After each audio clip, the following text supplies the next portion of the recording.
Alright guys, moving on with the next video in this Yankee series. Gonna do two letters in this video because I only had two players for the letter E, so that would have been a very fast video. So gonna do E and F.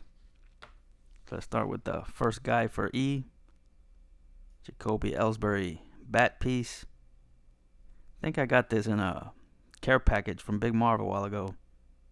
Not totally sure about that. Again, I try to remember where all this stuff comes from, but sometimes it's difficult. So yeah, this is all I have for Ellsbury. He's another guy that I don't think I've ever seen a Yankee autograph of him, which is kind of weird because he was here for a while. Didn't play all that much, but still was here for a while, so you would think he had a Yankee autograph. Next up is another one of these random prospects, Dietrich Enns.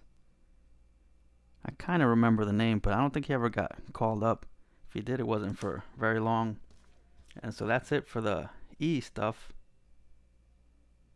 Now starting off F with a nice one here. Big Daddy, Cecil Fielder. Really like that card. Looks cool, numbered to 25. Yeah, Cecil wasn't here for very long. Part of the 96 season and part of the 97 season. They acquired him mid-season in 96, and then 97 only played like a month or two because he got hurt and then didn't come back the rest of the year. But made a big impact in 96.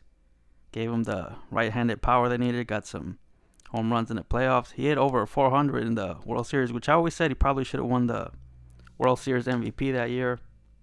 And in hindsight, I'm sure they wish they would have given it to him instead of the guy they gave it to.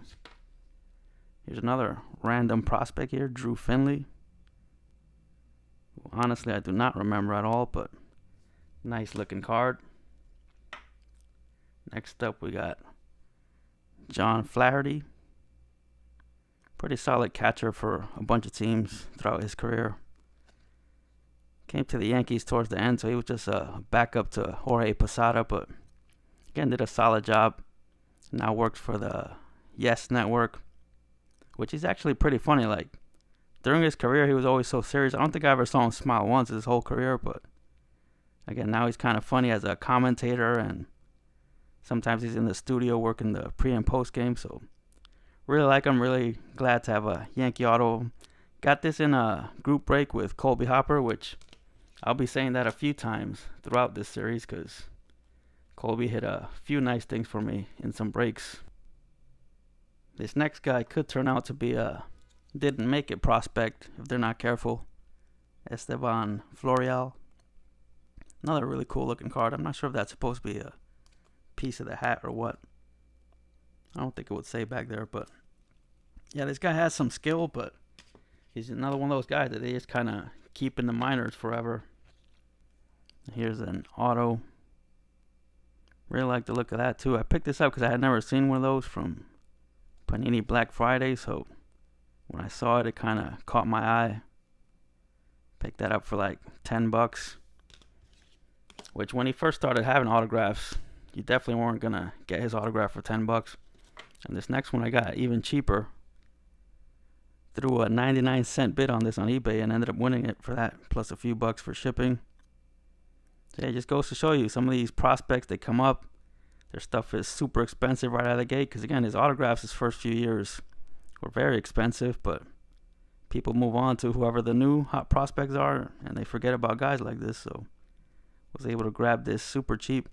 I like that with the 87 Donruss look to it. Next up, we got a big-time legend here, Whitey Ford. Nice-looking jersey card. Has a bit of a pinstripe under there. I don't think you can see it, which, again, I hate when they do that. Wish they would just find a way to center the relic so you can see the pinstripe. But still a really cool-looking card there. And then this next card is one of my favorite cards in my entire collection. Whitey Ford autograph from Leaf Limited. Looks really cool, and what makes it even cooler is it's a 1/1. Got this ridiculously cheap a few years ago. I won't even tell you guys how much I paid for this because you won't believe me. Let's just say it's much less than what people pay for prospect autographs. And this last guy used to be a pretty big prospect. Clint Frazier. Had high hopes for this guy. He had a lot of talent, but couldn't stay healthy consistently. That's the base on that. Here's the refractor. But even when he was healthy, he was kind of like a hot and cold type of player. So I think the Yankees just got tired of him and released him this offseason. And he talked a lot of trash on his way out, but went to the Cubs and did absolutely nothing over there. They put him on waivers and nobody claimed him, so I think he ended up in their AAA team. And I heard he also wants to change his name now to Jackson Frazier, because I think Jackson is his middle name, I guess. But it's going to take a lot more than changing his name to change his career. Still has some talent, still young enough, so maybe somebody can help him unlock that talent. But yeah, this is a really cool one. Really like that one. I think I got this in an auction with Three River Sports Cards a few years ago. So yeah, again, we end with a player that was not so great. Keep saying we're going to try to end that pattern, but since we're doing this in alphabetical order, there's really nothing I can do about it. It's just whatever order that they're in, but we'll see what ends up happening with the letter G.